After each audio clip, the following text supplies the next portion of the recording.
Hi, I'm Doug Horchak, and this is Verse by Verse, a short podcast all about exploring the insights and lessons of the inspired Word of God.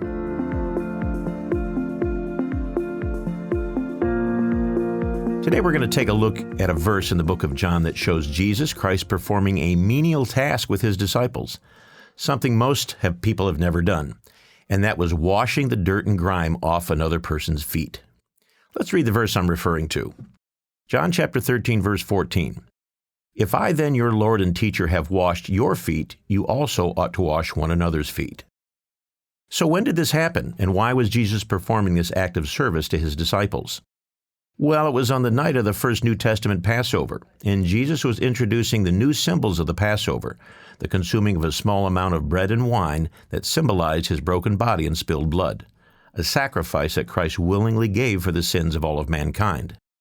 However, as we read in John chapter 13, Jesus also performed an act that actually shocked his 12 disciples. The scriptures tell us that he got down on his knees, took a clean towel and a basin of water, and washed the feet of his disciples, each and every one of them. That was almost 2,000 years ago in Jerusalem, at a time when everyone wore sandals and walked on dirt roads. Their feet were dirty, and in our view, probably filthy.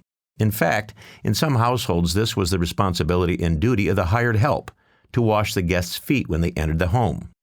Yet here was the Son of God sharing this important act and lesson with his disciples and telling them that they needed to wash one another's feet.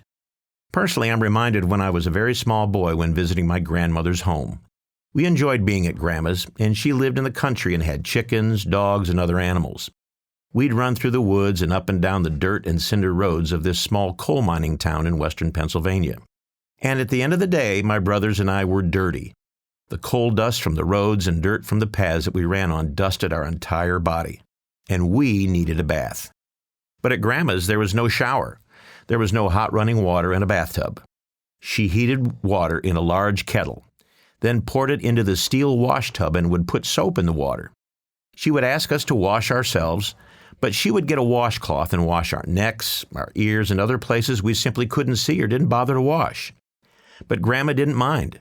She wanted us to go to bed clean, and she pretty much got filthy herself helping us get clean before going to bed. She loved us boys and was willing to get dirty and wet to serve and help her grandsons. On this first Passover that Jesus kept with his disciples, in addition to the vital symbols and meaning of the bread and wine, he instituted a deeper meaning of the evening itself. He set an example for his disciples and for the church, that he loved us and wanted to serve us. He showed that our attitude and view of others is extremely important to our Christian life and journey. Esteeming others better than ourselves was the way Jesus Christ lived, and it is to be the very mindset we aspire to as Christians in our lives, understanding the mind of Christ, of caring for and serving others, even when it's not convenient. It's the bedrock of godly leadership, that of being a servant to others.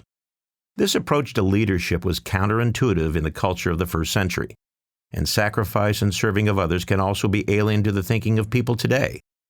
But we learn in this example that of having a foot-washing attitude is central to the life of a Christian. Verse by Verse is a companion podcast to the Daily Bible Verse blog, which you can find on the Life, Hope, and Truth Learning Center. Check out the show notes for more.